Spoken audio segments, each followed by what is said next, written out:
कर्नाटक में नेतृत्व परिवर्तन की चर्चा के बीच अब दलित मुख्यमंत्री की नियुक्ति पर चर्चा हो रही है। इसको लेकर मुख्यमंत्री बीएस येदियुरप्पा का बड़ा बयान सामने आया है। सीएम ने कहा कि हाईकमान से मुझे शाम तक सुझाव मिलने की उम्मीद है। इससे पहले कल येदियुरप्पा ने कहा था कि मुख्यमंत्री का कार्यभार संभालने के बाद पहले दिन से ही उन्हें कई प्रकार की चुनौतियों का सामना करना पड़ा।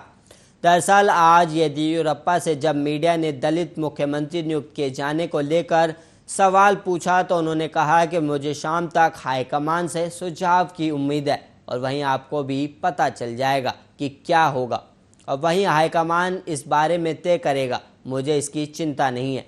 और वहीं दूसरी ओर केंद्रीय कोयला खनन और संसदीय कार्य मंत्री प्रहलाद जोशी ने कहा है कि बीजेपी के शीर्ष नेतृत्व ने उनसे कर्नाटक के मुख्यमंत्री बीएस येदियुरप्पा का स्थान लेने के बारे में कोई बात नहीं की और उन्होंने आगे कहा कि केवल मीडिया ही इस बारे में बात कर रहा है। जोशी ने हालांकि कहा कि उन्हें इस बारे में कोई जानकारी नहीं है और वहीं केंद्रीय नेतृत्व ने येदियुरप्पा से इस्तीफा देने के लिए कहा है। उन्होंने इस बात पर जोर देते हुए कहा कि पार्टी अध्यक्ष जेपी नड्डा के नेतृत्व में बीजेपी नेतृत्व के अलावा सर्वोच्च नेता प्रधानमंत्री नरेंद्र मोदी और गृह मंत्री अमित शाह भी इसी बारे में फैसला करेंगे।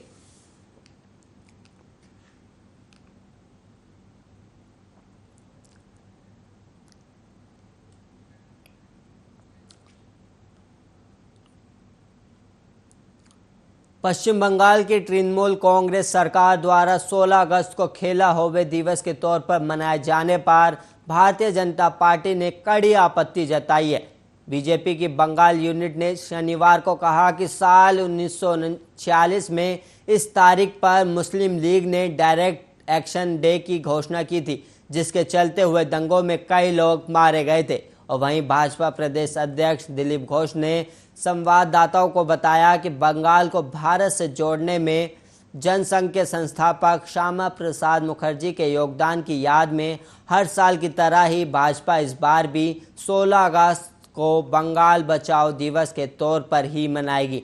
और उन्होंने आगे कहा कि 16 अगस्त 1946 को मुस्लिम लीग के डायरेक्ट एक्शन डे की शुरुआत हुई थी और इस दौरान ही ग्रेट कलकत्ता किलिंग्स की घटना हुई और ये बेहद दुखद है कि मुख्यमंत्री ममता बनर्जी ने इसी तारीख पर खेला होवे दिवस मनाने का ऐलान किया है। ये कौन सा खेल है जो वो कराना जा रही हैं। साथ ही उन्होंने कहा कि बंगाल में पिछले 2.5 महीनों में लगभग 12,500 भाजपा कार्यकर्ताओं के घरों को टीएमसी के कार्यकर्ताओं ने नुकसान पहुंचाया है और इन घटनाओं से साफ है कि टीएमसी कार्यकर्ताओं ने पहले से ही अपने खेल की शुरुआत कर दी है।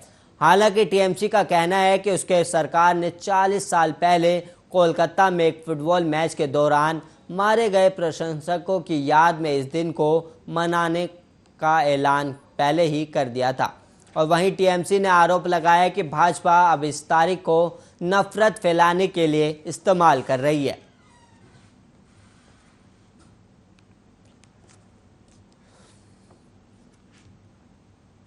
देश में जानलेवा कोरोना वायरस की दूसरी लहर का प्रकोप जारी है। देश में पिछले 24 घंटों में कोरोना के 39,742 नए मामले सामने आए हैं, जिसके बाद कुल पॉजिटिव मामलों की संख्या 3,13,71,901 हो गई है और वहीं कल 535 लोगों की मौत भी हुई।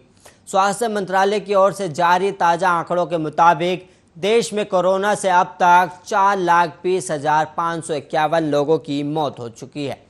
वहीं कल 39,972 नए डिस्चार्ज के बाद कुल डिस्चार्ज की संख्या 3,05,43,138 हो गई है।